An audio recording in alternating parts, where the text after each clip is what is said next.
Hey folks, Dave Temple here. As you know, my podcast is all about talking to some of the best thriller writers in the world. But now, after nearly 2.5 years, I think it's time I toot my own horn. So with that, I'm offering my thriller, The Poser, for sale.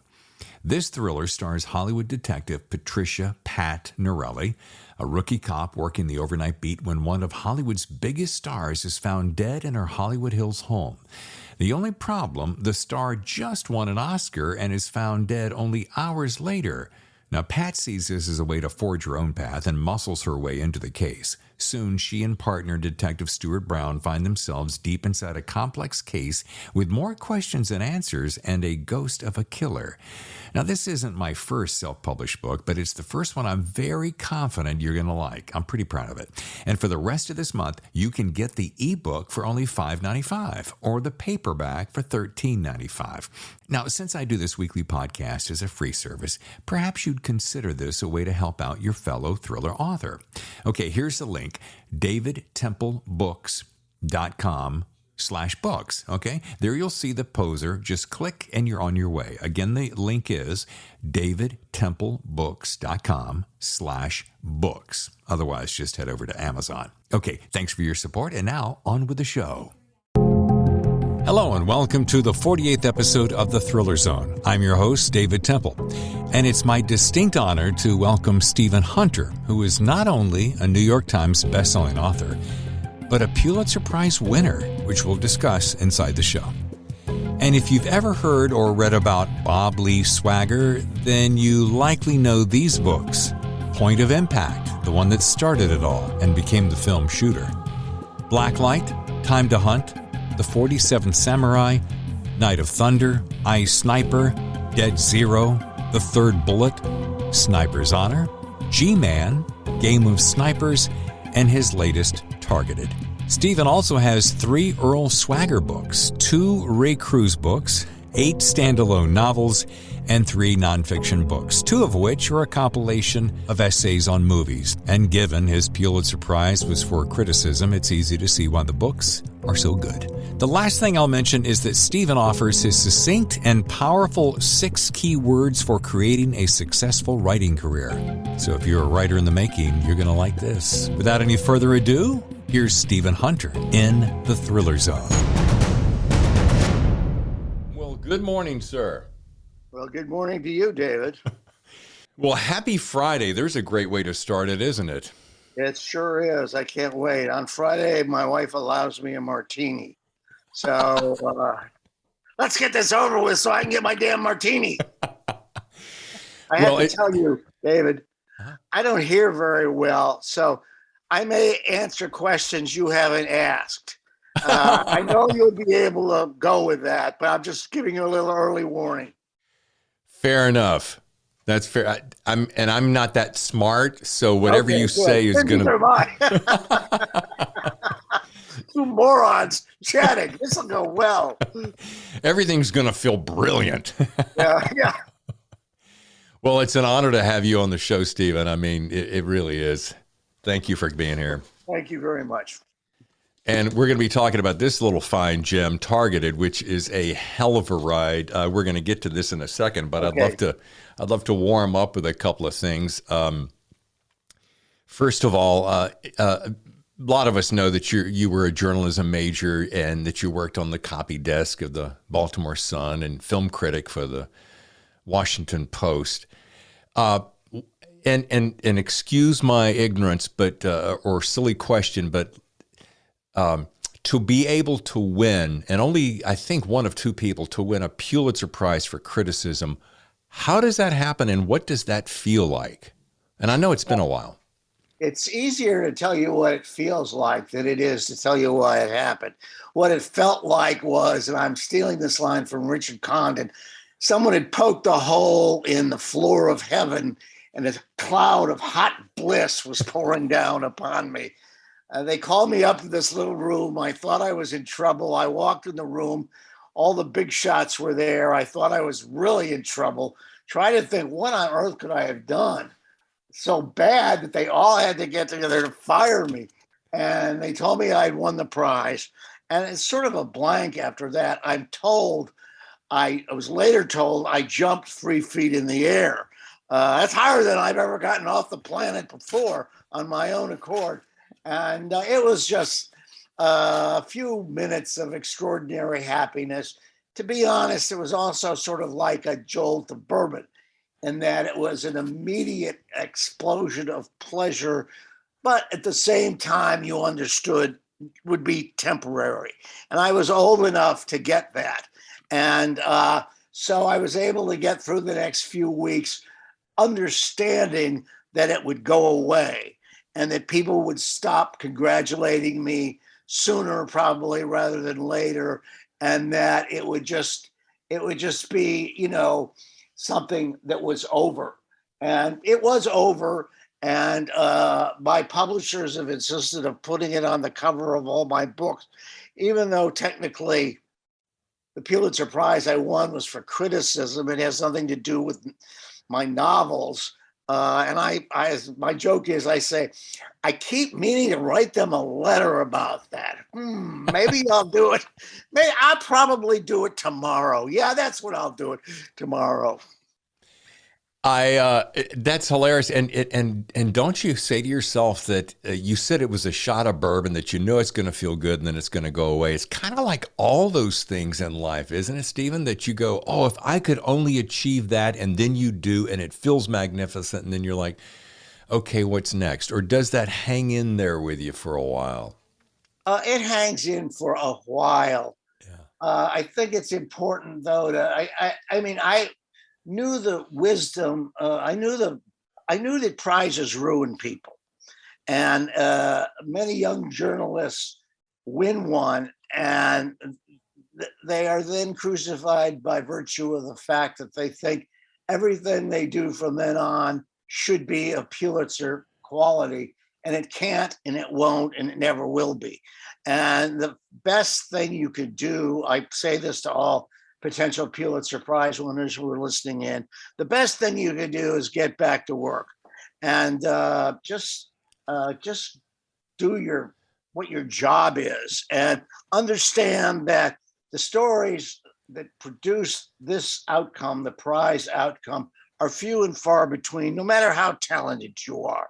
And so much of it also has to do with luck, with place and time and timing, and who's judging. And there's all kinds of intricate machinations that are involved. And a different judging panel would have not produced this outcome.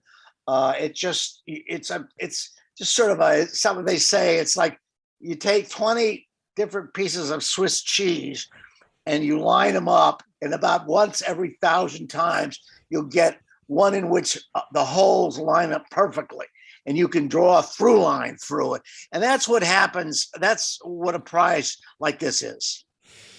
That's a great analogy. It makes me think about, you always hear people, actors living near to LA, I think of this. Oh, if I could only win an Oscar, if I could only win an Oscar. And then you spend your whole life. And then about the time they give up, they win it. And then once they won it, I'm like, oh, I've heard them say, yeah, this was great. Well, now I want another. And it doesn't always guarantee that'll happen. That's exactly true. And it's a very good analogy. You always want more. There's no such thing as enough glory. Yeah. And what you said something that I thought was very meaningful, but at least as applied to me, and that is, I have gotten everything I wanted, but I always get it after I no longer want it. It's this weird dynamic in which I have a goal and I realize at a certain point it's not going to happen. I just make peace with that, and I try and tell myself to forget about it, and then it happens. Yeah. And I don't really, it doesn't have the meaning to me it would have had I gotten it when I was, in full total obsession with it. So maybe that's fortunate, because if you do get it early and when you are obsessed with it, that's when I think that you're in a psychological danger zone. Fortunately, as I said before, I was old enough and wise enough to understand that it wasn't the beginning of a new world. It was just the continuation of the old world with one little accolade added that most people would forget about quickly enough. Yeah.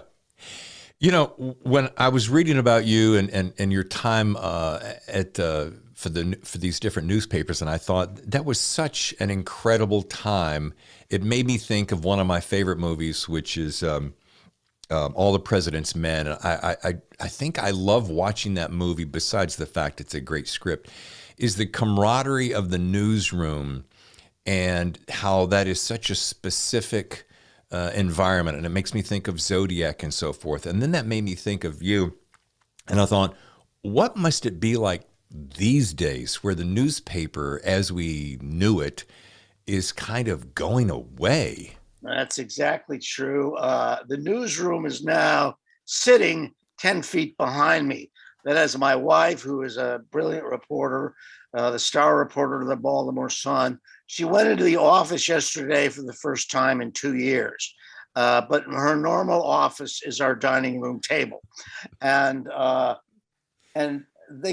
they still get together occasionally. But you talked about the camaraderie of the newsroom.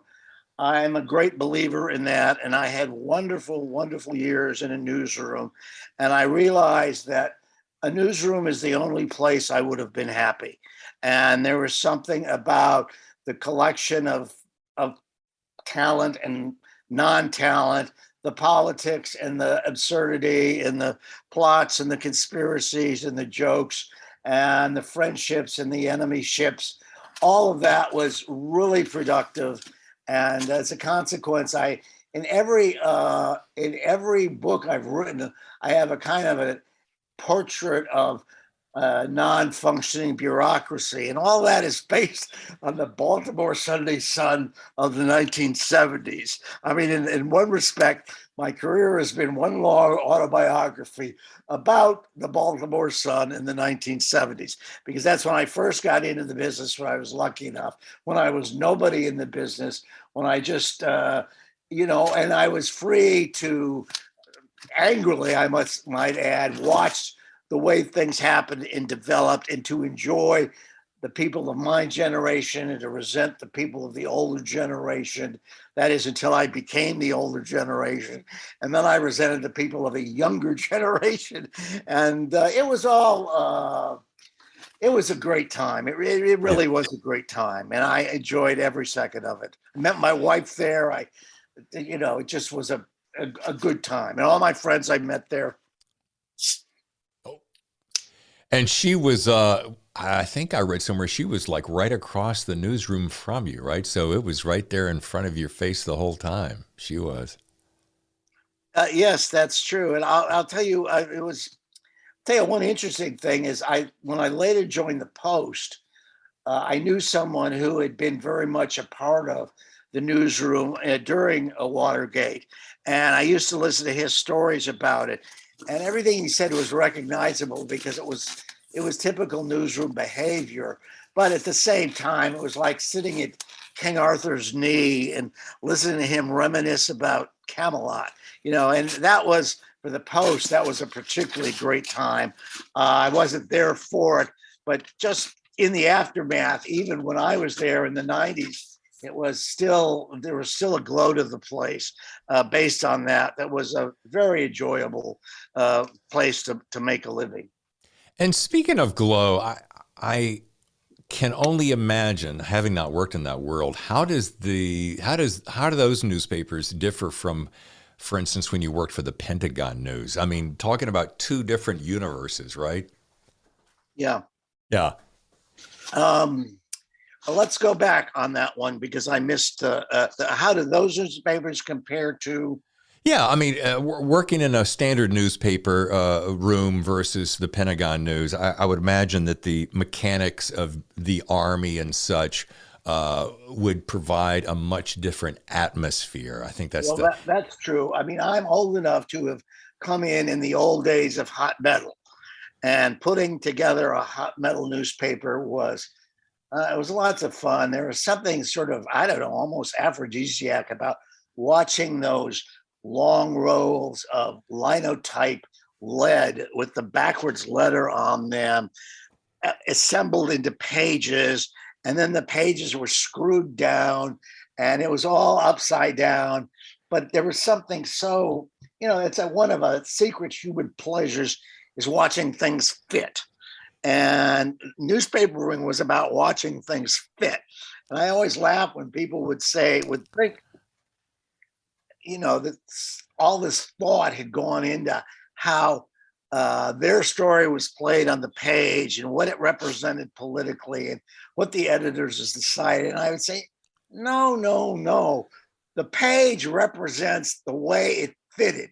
And that's the only thing it represented. And if your story got moved down the page, it was because they got a bigger ad later, or because it was 30 lines too long or something like that. I mean, it was all this technical stuff about getting these little pieces of metal to line up and then in a row and then clamping them down.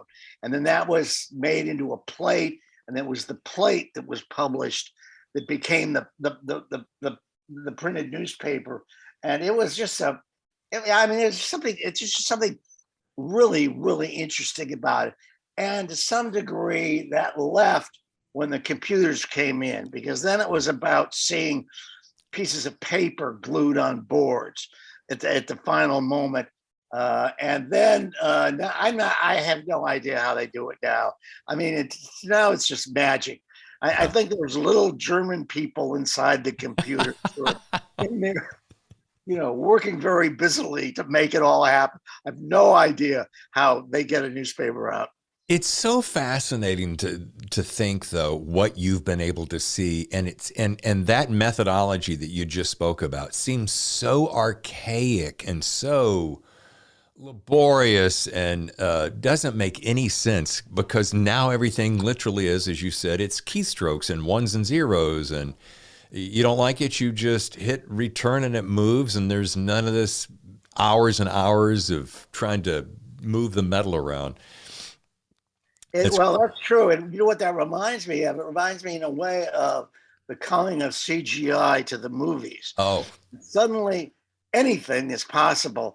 And that may not be a good thing.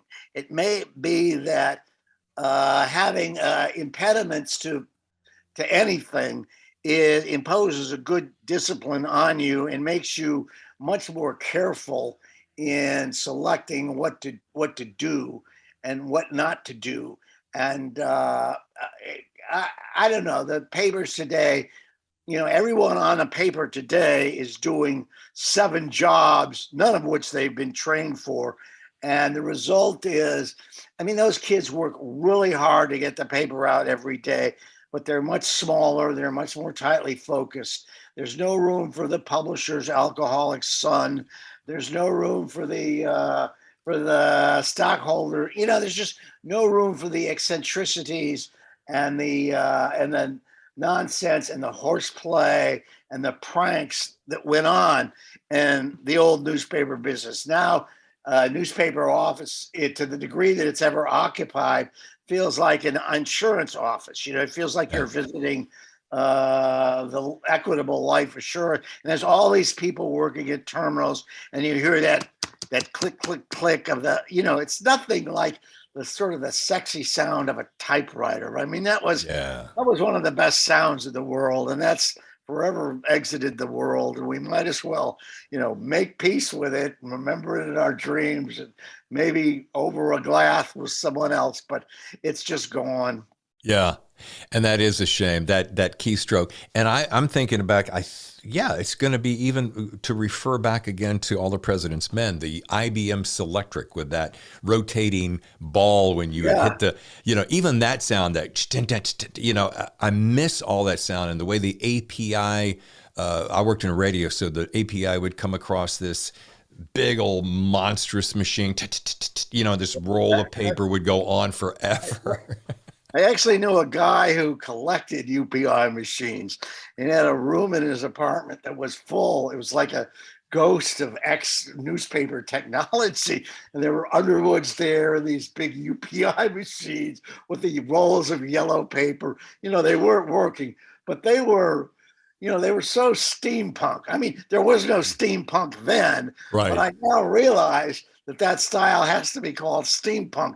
The big columns of electric tubes and wires and things like that, and then the super fast typing and the way the yellow roll paper was spit out off the roll. It was just remarkable. Yeah. It was a miracle that something could work that well, that hard, that fast without exploding, because they really seemed dangerous.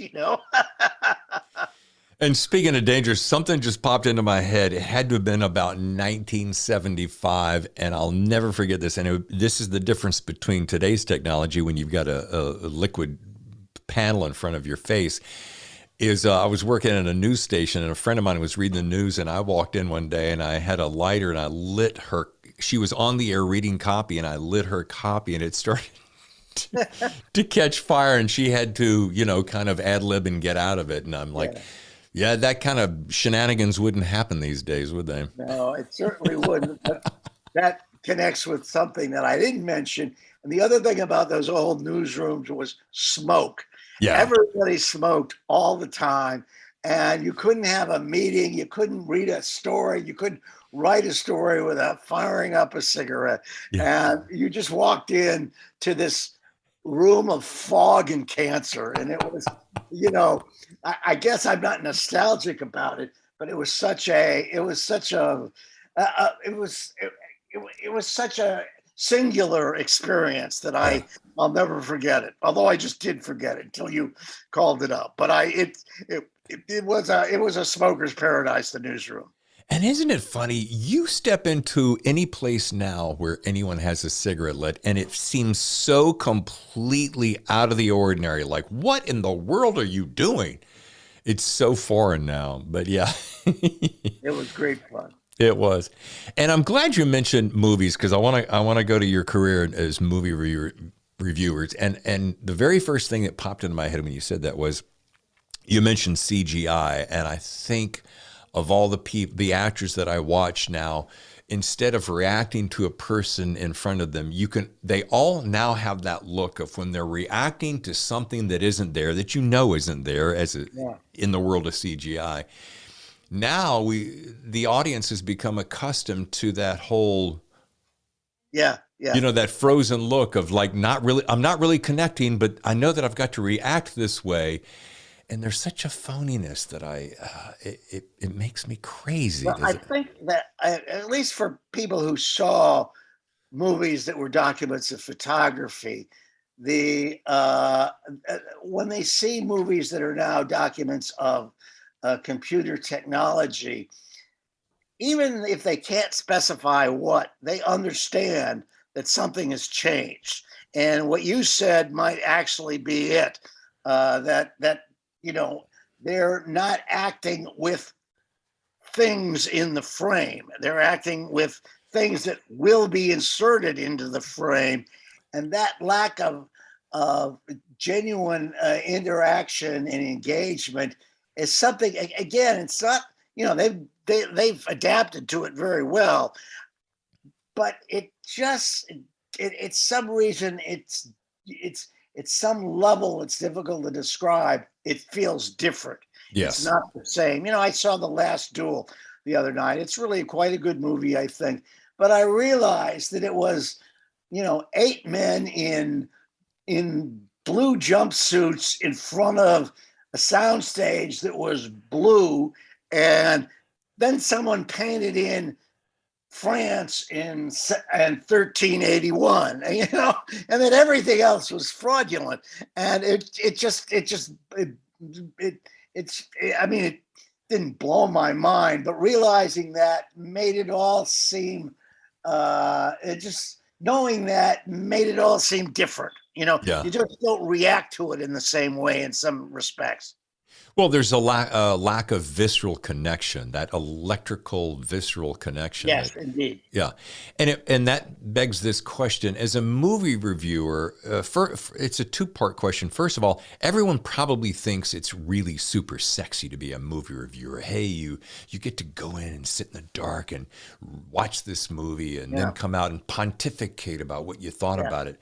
But when it's a job, there's a couple things that happen. I would have to imagine that when it's a job, part of that pleasure center that we get when we go do something frivolous like watch a film is gone.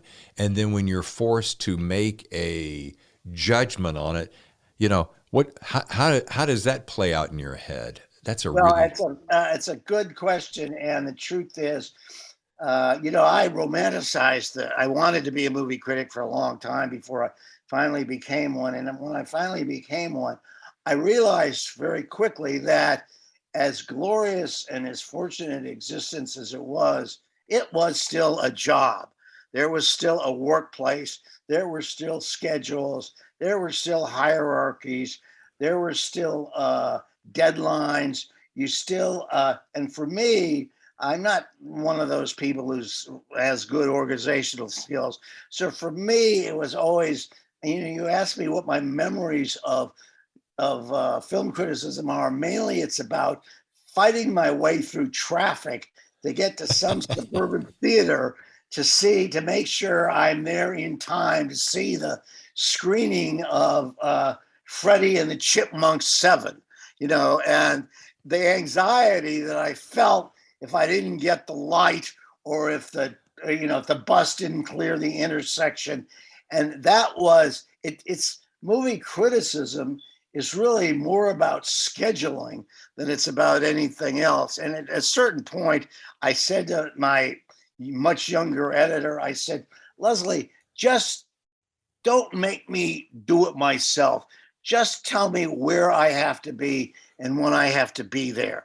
And that was her willing to do that for me. It was childish. It was the doting care of a young person for a senile older person.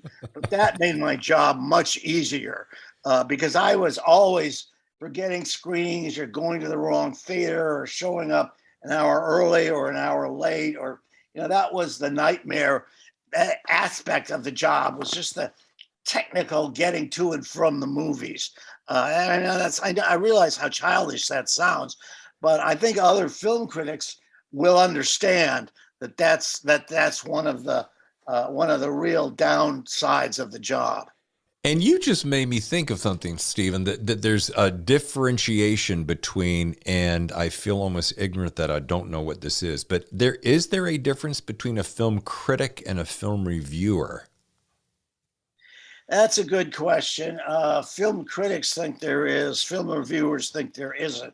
I saw myself as occupying the middle ground, and I felt that I did, particularly in some genres rather than others, I had insights to offer that others might not have, and that I could bring an intellect to bear on, or insight to bear on story construction, on history, on the way action is photographed and moves.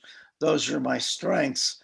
And when I was able to get into that part of the movie, then I thought of myself as a critic. When I'm writing about some kind of movie that I have no enthusiasm for, and I'm just trying to get the facts right and spell the actors' names right, and I'm in a hurry because I've got 3 more pieces to write that day, uh, then I'm a reviewer. And my main, I'm trying to give an honest reaction to the movie, but I'm also trying to be sympathetic with the audience that the movie is structured to meet. It doesn't make any sense, I never thought, to have standards that were not movable in some way, and that you would not judge uh, Les Enfants du Paradise the same way you would judge Francis the Talking Mule. And you had to understand that they were aimed at different segments of the market, And you had to take that into consideration. And some, I guess, critics would not do that, and reviewers would only do that. So I tried to do it where appropriate and avoid it where inappropriate. And sometimes it worked and sometimes it didn't. I mean, you write a great deal as a movie critic, and you look back, and occasionally I will run in. I never consciously look for it, but occasionally you run into an old piece, something makes you call it up. And of course, nothing goes away on the internet. And, sometimes I think, I was pretty good that day. And other times I think, man, what was I smoking? Where was my head? I missed this. I missed that. This sentence, this paragraph makes no sense. The conclusion is completely arbitrary. I got 3 or 4 major plot points wrong. And I got, once again, John Ford and John Huston mixed up. That's the thing.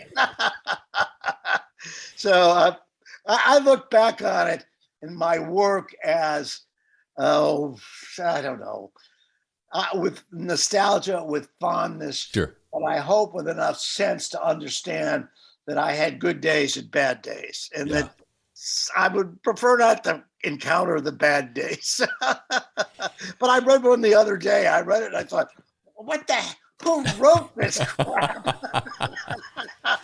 Well, you got to feel that way. Do you ever feel that way about some of the, you got 20 novels under your belt. Do you ever go back and if somebody references one of your earlier books and you go, what was I thinking with that? Do you ever get that feeling in that situation? I spare myself that. Oh, I okay. don't reread. Once it's done, I like to leave it done. Yeah. I have, in fact, in one book, which was built on another book, I couldn't force myself to reread it.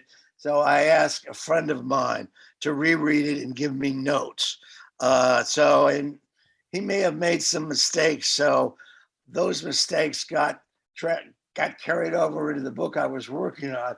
So I'm one of the few writers who has gotten stuff wrong about his own earlier books. And for example, Bob Lee Swagger's wife, in some books her name is Julie, and in other books her name is Jen. And even if you ask me now, I'm not sure which it's supposed to be.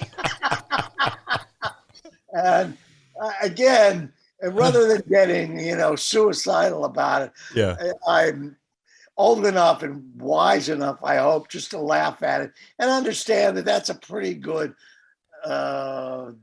diagnosis of how my mind, which is somewhat disheveled, how it operates. Yeah. And I'm a forest guy, not a trees guy. Yeah. And if I were a trees guy, I know plenty of trees guys who are still working on the first page of their first novel 40 years later. And you've got to, if you're going to produce the stuff, you've got to do it, finish it, and move on to new stuff, because you're not going to last unless you give them stuff to publish. And you can't get obsessed with, someone said, I think it was Conrad, thinking is the enemy of perfection. And what he meant was, if you overthink, if you over research, if you over detail, you kill. And you're working for a place where you could just sort of get your pure subconscious onto the paper. And that's always the best stuff. When you feel like you're just the travel agent, you're supervising the transmission from your subconscious to the page, and that's all you do. You're not writing, you're not consciously making decisions. It's just happening. That's when it seems to be the best. Now, I think that's the first time I've heard it put that eloquently, and it really does beg the question. I love that. You write yourself, David, so you've got. I'm not telling you anything you don't know, I'm sure. Well, perhaps, but you're letting me see it through a different lens, and it's kind of like, I'm going to use the phrase subconscious download because it's a variation of what you just said. I love the fact that you said a lot of people call it getting in the zone. When you're in the zone and you're not thinking, you're just being or processing, whatever the phrase is, then the true story that is hidden somewhere has the ability to flow out. But if you're trying to manufacture, for lack of a better term, this tome on wisdom or this pontification of redemption, then sometimes we get in the way of ourselves, don't we? Does that make any sense? Yes, that's true. And it's certainly true with me. If you take it too seriously, it can destroy you. And if you worry too frantically about the the right word as opposed to the right thrust, Right. it can destroy you. And there are people who become too obsessed with words and they never finish the sentence. And again, because I am by nature conservative, I try and find a middle ground between inspiration and labor, and between research and color, or between history and drama. I'm always negotiating with myself between poles in terms of trying to find the ideal form for the story. And sometimes it doesn't come easily. Sometimes, you rewrite and rewrite. It's not right. You just know in your heart it's not there, and you try something else, and then sooner or later you get something that seems to be right. I've got books where I've thrown 300 pages out because they were the 300 wrong pages, Right. or where, and this happens frequently, where characters appear and refuse to leave the book, and they're not on any outline. I never thought of them. They just showed up at the doorstep one day, walked in and took over. And I'm still mystified. I'm still, all these years later, I don't know where Nick Memphis came from. And I have no idea what the last name Memphis means. Is he Egyptian? I don't know. Yeah. Maybe from Tennessee. I have no idea what that means, but he's been a very helpful character. I love that name, by the way. So I want to stay on this for one quick second, because you are bringing up something that I just had a conversation with my wife the other day, and I think sometimes as writers we get so preoccupied and myopic about finding that right word or that right sentence. Back to your point about belaboring something and never getting past that first page. And I often wonder, Stephen, is it that we take it, is there a part of us that just takes it too seriously? And I'm not saying not to be serious about our craft, but I turned to my wife, Tammy, and I said, at the end of the day, honey, and this is not going to be profound, but it felt profound at the moment. At the end of the day, it's just a book. It's just a story. We're just burning a few hours of life and escaping. That's all it is. And sometimes but I need that masterpiece to be represented by that power agent that validates my, artistic license, That is a very good description of it. One of the things you're also doing, and I think you're getting at and describing, is you're in altered states when you're writing. And sometimes the states are helpful to your writing and sometimes they're not. And another way of looking at it is there isn't just one talent. There are sub-talents, and there are some things you're good at and some things you're not good at. And you're always negotiating. You're trying to get more of the stuff you're good at in, but you don't want to overdo it. A perfect example in my mind is John Updike, a wonderful, a magnificent writer. Believe me, not in a million years would I ever compare myself to him. But I did feel that he was too in love with the word. And the books the prose is so magical, but the prose sometimes interferes with the story, with the narrative, with the human reality of the situation, and it becomes about itself. And maybe you're not helped by giving the reader a moment when he says, "Holy cow, look at that simile." He compared a plastic garbage bag to the skin of an alligator. I never would have thought of that, And then you realize you have no idea who the character is or what he's writing about. You just know that simile was a knockout, and you can do that to yourself. And I have tendencies in those directions, and I've gotten more fluid and more fluent, I would like to say, and more ironic as I've gotten older. But some of the criticism of the new book is that it's not like the old books, which were a lot drier and a lot less self-indulgent. And the only thing I could say is I'm not the person that wrote those old books anymore. I changed. This is who I am. If you don't like it, there's the wastebasket right over there. And it's all I can do. Stephen, that is such an exceptional point. And oh my God, that's so good, because the book that you were writing at number 1 and number 2, how could that person, that craftsman, that author be the same now at number 20? There's no way. So why would we assume or hope that the creator of that story would still be like number 1, number 2? And I think there's a point where you just go, I have changed. I have matured. I have seasoned, if you will. I have marinated. So I want the new marination, the new marinade that I'm putting on this barbecue, if you will, because I'm always eating barbecue, to taste this way. Yeah, you always, and see, that's one of the reasons why I don't care to reread my books, because I don't want to meet the person I was. Right. That person was good enough for 1987, right. But I'm not sure he would fit into 2021, and I don't want to be him. Right. I wrote a book. One of my books set in World War II had reference to my very first book, The Master Sniper of 1980. So I was looking at it 30 years later, and I did go through it. And one of the things I noticed was that it was very much written in homage to the Frederick Forsyth book, Day of the Jackal. That is the first book.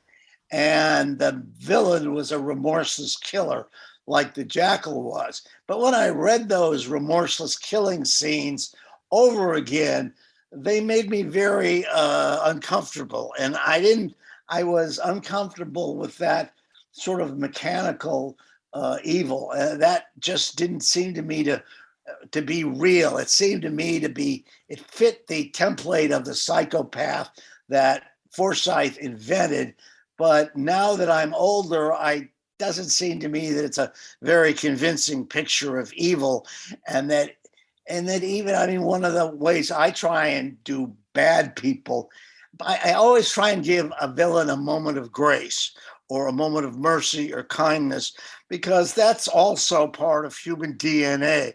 Sure. This idea of the bad guy is a robot of sheer evil. Certain people like that exist, but I don't care to live in their skins over 350 pages. So in that's the sort of meeting of the previous occupants' work that I care not to encounter at this moment. And let's go ahead and jump into Targeted. By the way, and you're making me think of, is it Vodka? Vodka, right? Not vodka, which we'll get to in a little bit. But Vodka, the head Russian guy who's the bad guy, he is merciless and seems stoic in that I will kill and we'll be on our way and it doesn't matter to me. But then you kind of find out that there is a little bit of a heartbeat behind him. But everybody knows about Bob Lee Swagger and his Pops Earl and something. I have to ask this question. I'm sure you've answered it a million times, Stephen. So let's just start here. Where did Bob Lee, that character that we all know and love and can relate to, where did he come from? Well, every time I tell this story, it's different. Okay. So who knows what I'll say this time? There's certain attractions to the sniper or to the tale of assassination, because of the various formats of thriller. Those are the easiest to keep organized Yeah. because the problem is clear on every page. The conflict is clear on every page. The the the good and the good people and the bad people are clear on every page, and it's sort of pre-configured towards climax. And I actually decided I'd failed the two novels. I'm going way back to the late 1970s. And I decided to write a sniper novel called The Master Sniper about an OSS team hunting for a German sniper. And I knew that the concept of sniper was resonant, partly because of the assassination of Kennedy. It was still, the sniper was already a villain in American culture. And so I wrote that book, blah, blah, blah. And then I wrote a variety of other books that were, in retrospect, I invented a new book and a new universe each time. And it was, some were good, some were bad. I don't care to really revisit them. I wrote a book about the Spanish Civil War, and everyone would say to me, was that the one where Teddy Roosevelt wrote up San Juan Hill? And no. So I wanted to get back to the assassin, and because I'm into guns, he would be a gun assassin, which perforce makes him a sniper. But I wanted him to be the good guy. And I found a Marine sniper named Carlos Hathcock, who was highly thought of. He was the record number of kills in Vietnam, but he had some tragedy in his life. His spotter was killed. Spotter being his assistant, the guy on the big telescope. And that made him very interesting to me, because that I thought that would give him some sort of tragic grace, some sort of focus of regret, some sadness, and he wouldn't be a real gung-ho cigar chomper, but he'd be a thoughtful man, and he would know. I also thought of him as the Faust of war, in that he had seen things that nobody else had seen. He had done things that nobody else had done, but he also all that came at a cost, and the cost was exile.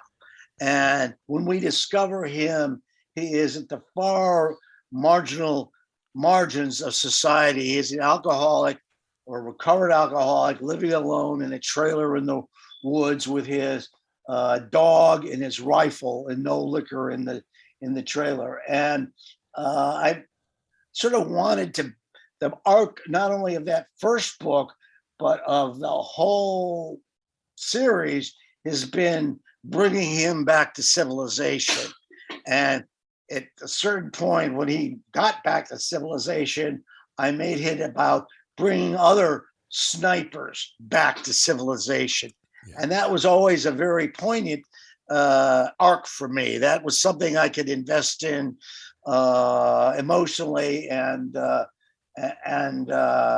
somewhat, compassionately. And I thought it was a very interesting process. And I loosely based Bob on Carlos Hathcock in the beginning, but then at a certain part in writing that book, it just wasn't working. So I had to go through and self-consciously give him, he was a tracing. He was just dull.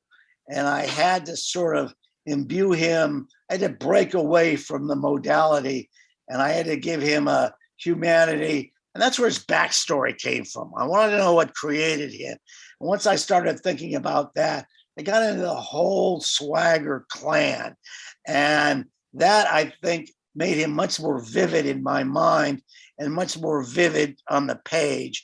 And the dynamics of his mind became very alive and very meaningful for me. And I always wondered where that came from. So I then was able to go back to his father, and then I went back to his father's father. And now, as you know, I went back to 1780 with the Swagger, the origin of the Swaggers. And it just, so he came from a combination of my mercenary hunger to write a new book, my fascination with the Marine sniper Carlos Hathcock, and with just the sort of the professional awareness of what kinds of stories would be the easiest to construct and to tell. And I thought hard about thriller format or Right. thriller structure, and the collision course between the sniper and the counter sniper. That was very vivid, but it was also it was easier. And so that's sort of, I went the way of path of least resistance. And so in the core of all my books, or most of my books, there will be that sniper counter sniper duel going on. Sure. And, who knows, if I thought of something else that night. I was sitting at a kitchen table in Columbia, Maryland. My wife and kids were snoozing upstairs.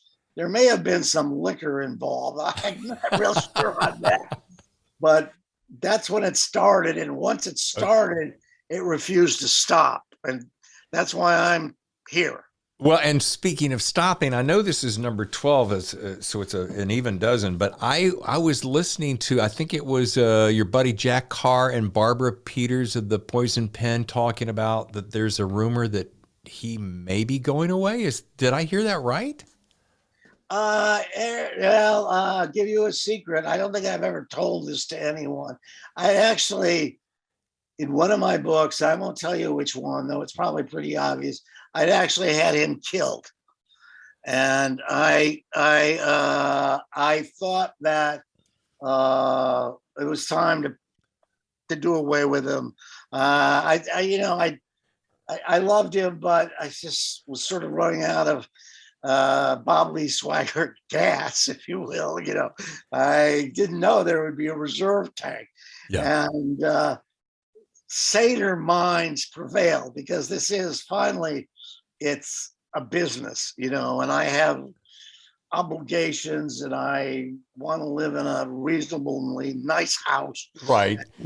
Plenty of martinis. Welfare, I want to be able to have that martini, I want to be able to afford the vodka. Yeah. So I didn't kill him. I wounded him. And then that made him interesting too. The grievously wounded Bob Lee Swagger. And, he is very old. He's my age. He's 75 now.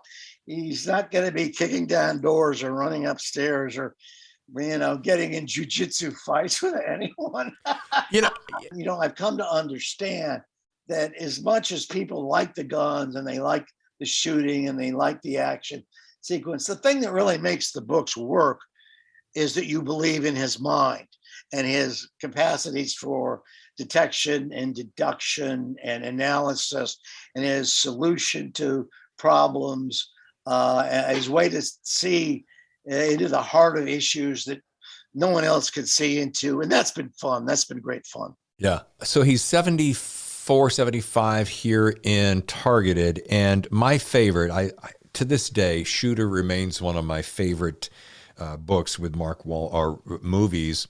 I'm trying to think of the name of the book that it was based upon. Point of Impact. Point of Impact. Yeah.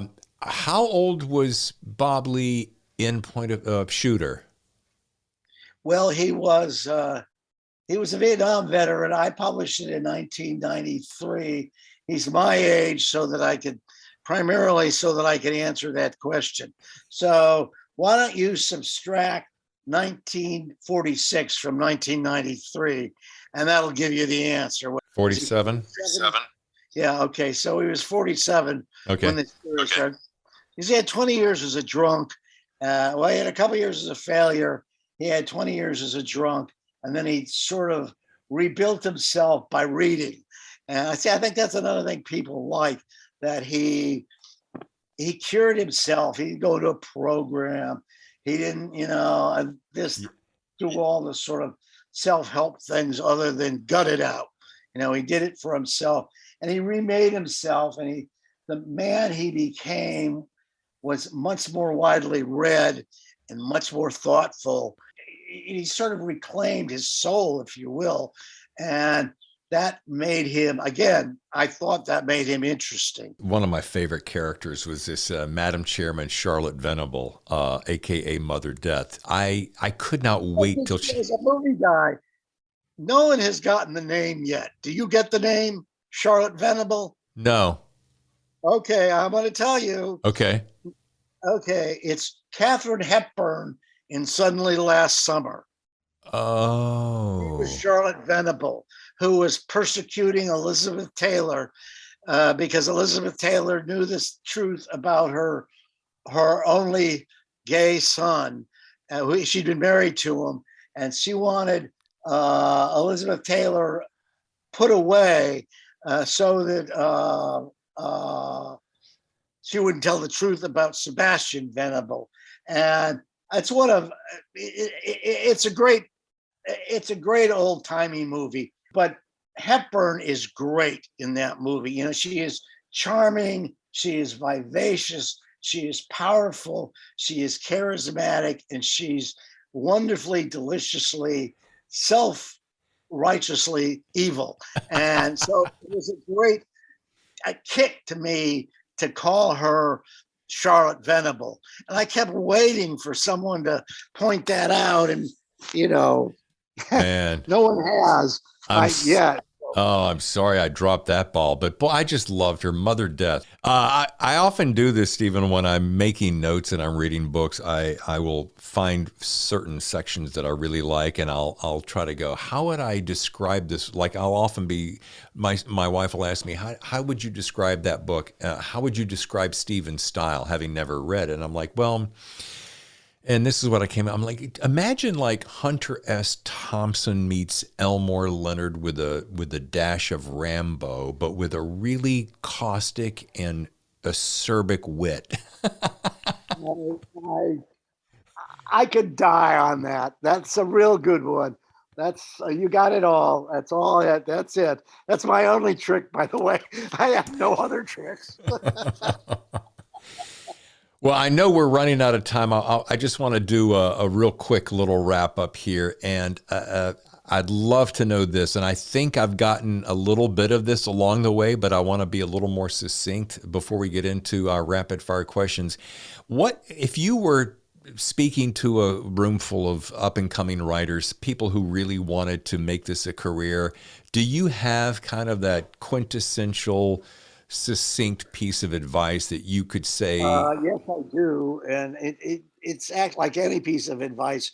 It's reflective more of my issues than reality.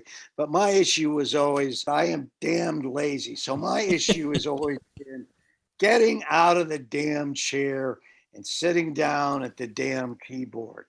And unless you could do that, I say to people, unless you could do that, it's just not going to happen. Nothing is going to happen. So you have to work out a way to do that. I have always played with the idea of writing a book about writing books. And the name of that book would be The Theory and Practice of the Chair. And the reason for that is that all writing begins with a chair. And unless you make peace with the chair, unless it becomes your friend instead of your enemy, you're going to fail. It's easy to over dramatize writing and to make it seem romantic and heroic and like an ordeal. That's death. That's never going to happen. It has to become habit. It has to become like brushing your teeth. So you do it without any psychic effort. Because if you're counting on your will to get you to the keyboard every day, sooner or later, you're going to miss a day. And then you're going to miss a week, and then you're going to miss a year, and then you're going to miss a life. And that had happened. I've failed at a number of books. I've watched them die, and I know the termination process. And so the main thing I always say, I have a little thing, a little saying where I say I could teach you how to write a novel in 6 words. Okay. Do you want those 6 words? Yes. Okay, the first two words are start now. Don't worry about research. Don't worry about mood. Don't worry about anything. Forget all that. Start now. The next three words are work every day. And so many people, I run into this over and over, people who say, well, I'll get down to it as soon as I finish my research. And guess what? You're never going to finish your research, and you're never going to research that book. You can research while you write. And it may even be more efficient because you know specifically what you need as opposed to knowing background. I'm a vertical researcher. I'm the key to my great research is I know how to use an index. And the last word is finish. If you don't finish the damn thing, you'll never get in the game. You've got to have something to show them, because everyone can get someone somewhere to look at it. And to do that, you've got to have a product. You've got to have a thing. And the turnaround in my career where I was able to jump from wannabe to having done was when an editor whom I met serendipitously said to me, do you have anything to show me? And I did. And if I didn't, if I hadn't, you wouldn't be talking to me. I'd be the oldest, bitterest guy on the Sun copy desk. And but I had something to show her, and it was a book that was never published, but it convinced her that I had the chops to do the thing, to start to finish, to write it well, and to make it happen professionally. And that's how when she read a few months later the first 100 pages of The Master Sniper, she offered me a contract. And that's how the whole damn circus got its start. Wow. I had something to show her. You got to have a thing. You got to finish what you start. Boom. Start now, Boom. Work every day, finish. 6 words. I love it. It's rapid fire questions. And it's really, the funny thing is, it's not really all that fast. It's really more about spontaneity. But if you and the real Bob Swagger could sit down at the dinner table and have a conversation for real life, what would be the one thing that you would ask him? And I realize that you already know him, but. Well, one of my guilts and things that I feel bad about, but I can't help, is that I write about war and combat. And I've been in the Army, but I've never been in war and combat. Nobody has ever tried to kill me. I've never tried to kill anyone. But I try and make that part of it hyper real. And so I would have to say to him, this is a question not about him, but about me. I'd have to say to him, Bob, Bob, did I get it kind of right? Is it okay? Did I get it okay? So that would be the question. And that would be more for my own peace of mind than for anything. I mean, I already know everything about him because I made him up. But that would be the question that I would ask. And I do know Jack Carr, who has been there and done that. Oh, yeah. And he's a very decent guy, and he's been very respectful to me. So I am inferring from that I got it right, although I have never asked him if I got it right. I don't think I will. Well, do you think there's a bigger fan on the planet than Jack Carr is? He's had a great career, and he works like the devil. I couldn't work that hard because I'm lazy. But he, you see the SEAL in him, that I will not quit mentality that just got him through 6 months of SEAL training and then 11 deployments in the sandbox. And, he went into the Navy as a seaman, and he came out as a lieutenant commander. So what does that tell you? He went in as a seaman. He came up in command of all Navy SEAL snipers in Afghanistan. What does that tell you about the guy's drive and seriousness of purpose and commitment to the work that has to be done. So, I mean, what astounds me about him to this day is how busy he is. He says, okay, call me at 11. I think I have a window between 11 and 11:07. Do you have a window then? Well, I have a window that lasts that entire week, Jack. So I think I'll be able to call you at 1100 hours. Oh, that's funny.